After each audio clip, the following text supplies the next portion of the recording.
ఇప్పుడు 100 బోట్లు ఉన్నాయి. హెలికాప్టర్ అన్ని అరేంజ్ చేస్తాం.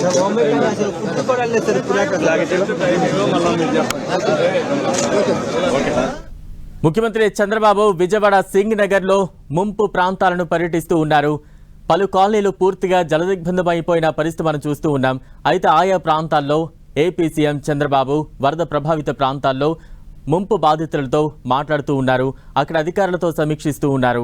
అక్కడ అందుతున్న సహాయ సహకారాలు బాధితులను అడిగి తెలుసుకున్నారు. ఇంకా చేపట్టాల్సిన సహాయ సహకారాలు ఏమైనా ఉంటే అక్కడ అధికారులు వెంటనే హుటాహుటిన ఆదేశాలు జారీ చేస్తూ ఉన్నారు. ప్రస్తుతం మనం చూస్తూ ఉన్నాం, వర్షంలోనే ఏపీ సీఎం చంద్రబాబు ముంపు ప్రభావిత ప్రాంతాల్లో పర్యటిస్తూ ఉన్నారు. సింగ్ నగర్ పూర్తిగా జలదిగ్బంధం అయిపోయింది. ఆయా ప్రాంతాల్లో సీఎం చంద్రబాబు పర్యటిస్తూ ఉన్నారు. నిన్న అర్ధరాత్రి కూడా బోటు సహాయంతో సెల్ ఫోన్ల వెలుగుల్లో ప్రభావిత ప్రాంతాల్లో పర్యటించారు. ప్రస్తుతం ఉదయం కూడా ఏపీ సీఎం చంద్రబాబు ప్రభావిత ప్రాంతాల్లో పర్యటిస్తూ ఉన్నారు. బాధితులను అడిగి తెలుసుకుంటున్నారు.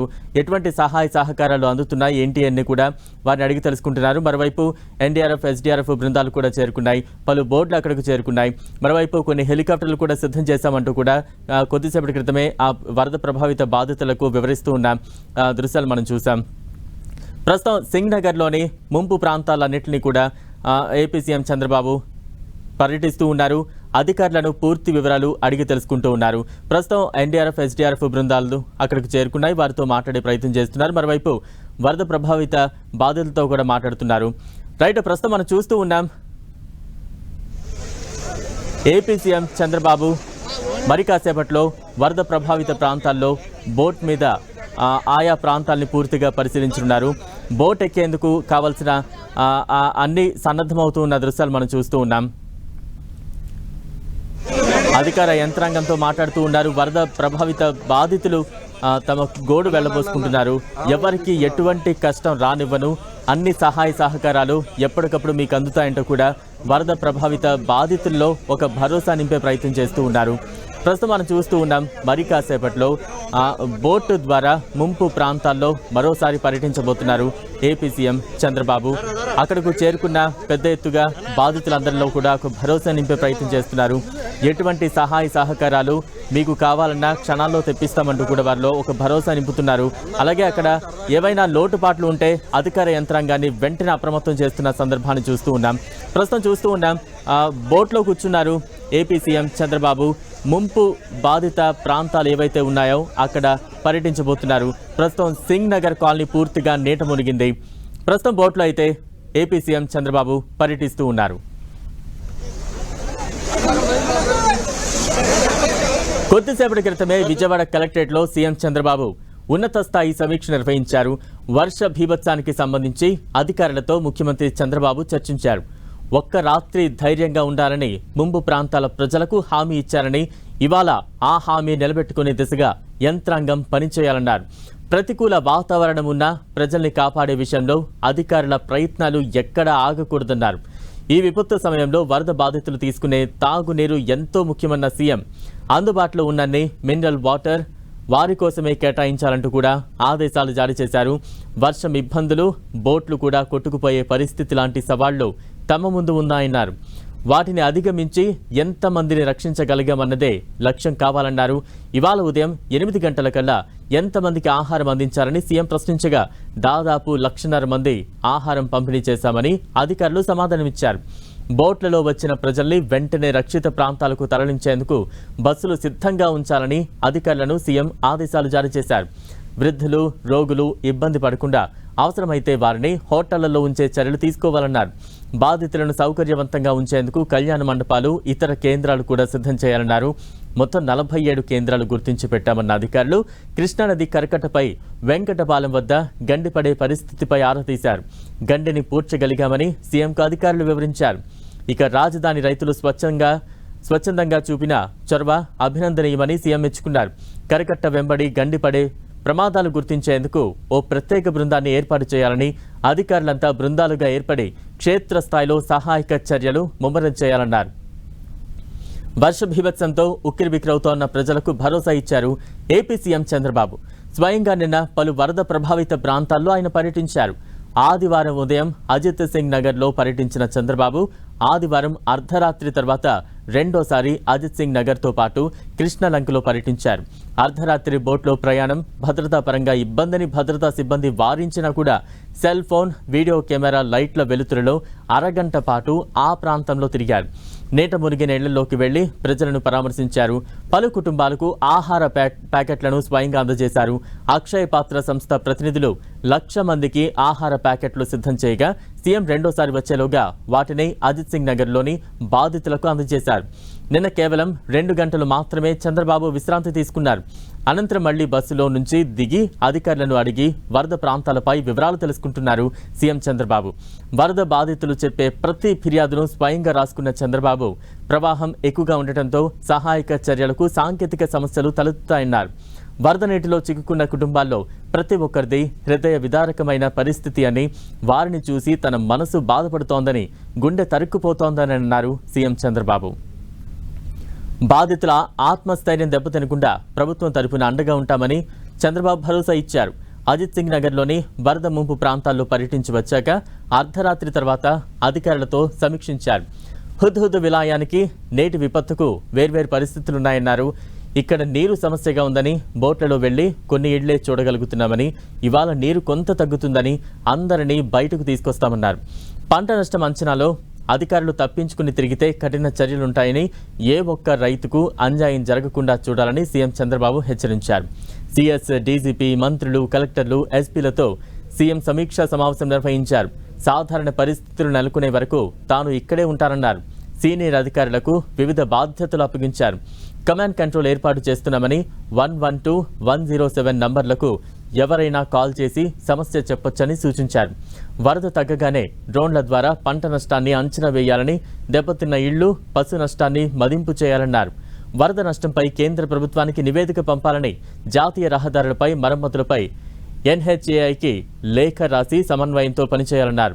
వరద ప్రాంతాల్లో డ్రోన్లు, సీసీటీవీ కెమెరాల ద్వారా పరిస్థితిని ఎప్పటికప్పుడు సమీక్షించాలని, గ్రామాల్లో పారిశుద్ధ్య పనులు వెంటనే చేపట్టాలని అధికారులను సీఎం చంద్రబాబు ఆదేశించారు. వరద ప్రభావిత ప్రాంతాల్లో సహాయక చర్యల్లో పాల్గొనాలని టీడీపీ శ్రేణులకు చంద్రబాబు పిలుపునిచ్చారు. వారితో ఆయన టెలికాన్ఫరెన్స్లో మాట్లాడారు. అన్నా క్యాంటీన్లలో ఆహార పొట్లాలు సిద్ధం చేయించి బాధితులకు ఇవ్వాలని సూచించారు. ఎమ్మెల్యేలు, మంత్రులు, ఎంపీలు అందరూ అందుబాటులో ఉండాలని, మీరు ఏ కార్యక్రమాలు చేశారో సమీక్షిస్తానన్నారు. ఇంత భారీ వర్షాల్లోనూ 93% పింఛన్లు పంపిణీ చేయడం సంతోషకరమన్నారు. అవునండి, ఎవరు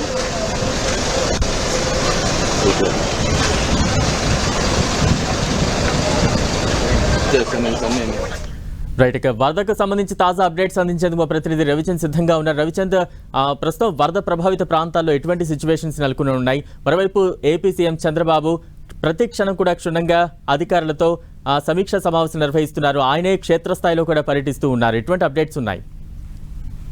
బలరాం, మొత్తానికి రాష్ట్ర నుంచి కూడా ముఖ్యమంత్రి తన శ్రమకు తగ్గ ప్రతిఫలం అయితే దక్కుతుందని చెప్పుకోవచ్చు. మొత్తం కూడా పరిస్థితులు ఇప్పుడే ఉదుట పడుతున్నాయని కూడా మనం చెప్పుకోవచ్చు.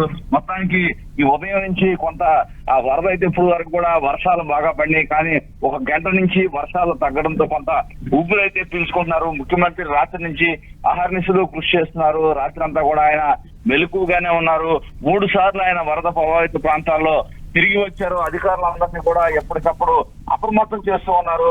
ఆయన ఏదైతే ముందుగా ఆయన నిన్న సాయంత్రం 4 గంటలకి వరద ప్రభావిత ప్రాంతాలకు వెళ్ళిన తర్వాత అక్కడ పరిస్థితిని ఆయన మొత్తం కూడా అబ్జర్వ్ చేశారు. మొత్తం అక్కడ ఎవరికి క్షతగ్రాస్తులు కావచ్చు, వారందరికీ కూడా ఎవరికి కూడా నిరాశ్రయులైన వారికి ఆహారం అందలేదనే అంశాన్ని గమనించి వెంటనే రంగంలో దిగారు.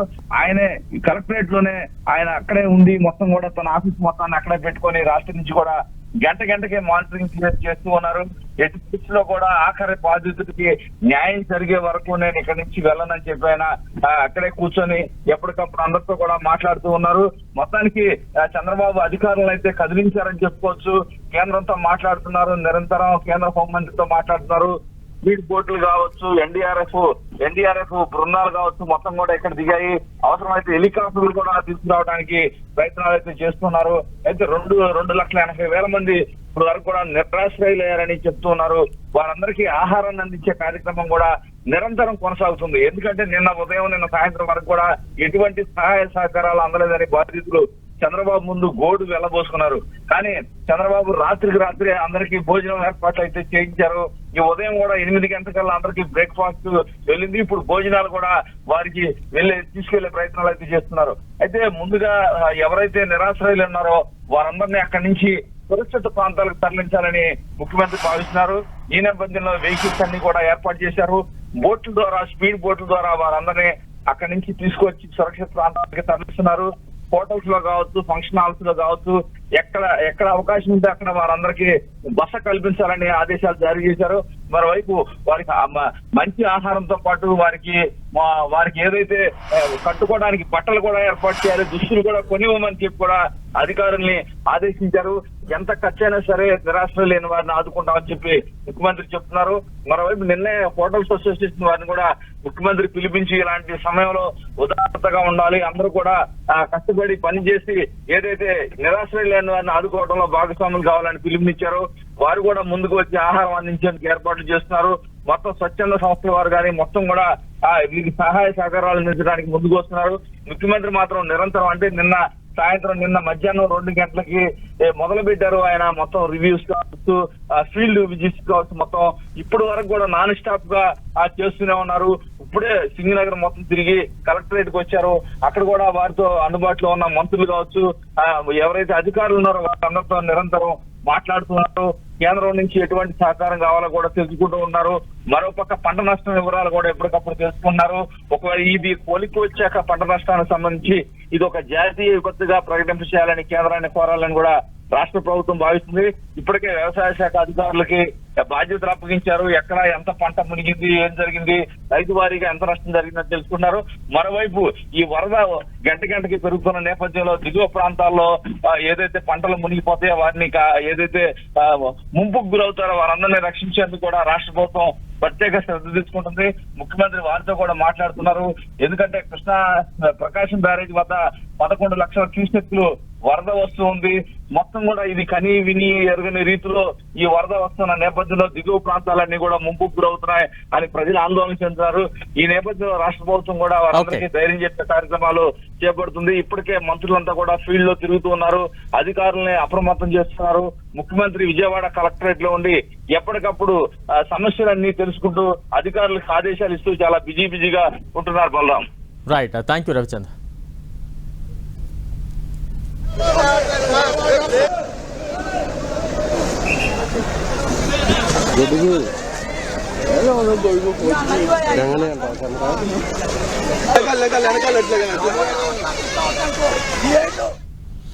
సీఎం చంద్రబాబు కేంద్ర విమానయాన మంత్రి రామ్మోహన్ నాయుడు ఆదేశాలతో పంజాబ్ లోడాన్ నుంచి వరద బాధితులను గన్నవరం ఎయిర్పోర్ట్ కు తరలించారు అధికారులు.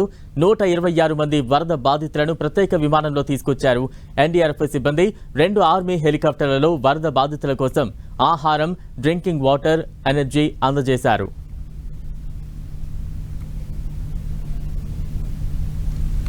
విజయవాడలో ఫ్లడ్ సిచ్యుయేషన్ చాలా తీవ్రంగా ఉంది. దాంతో చాలా మంది జనాలు స్టాండ్ అయిపోయారు. వాళ్ళకు కావాల్సిన flood relief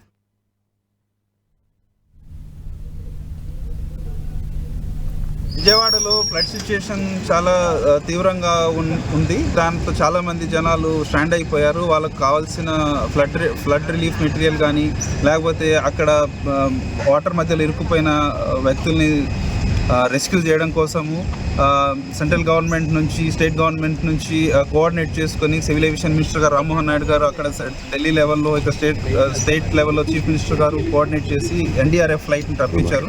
morning 6:30కి flight land అవ్వడం జరిగింది.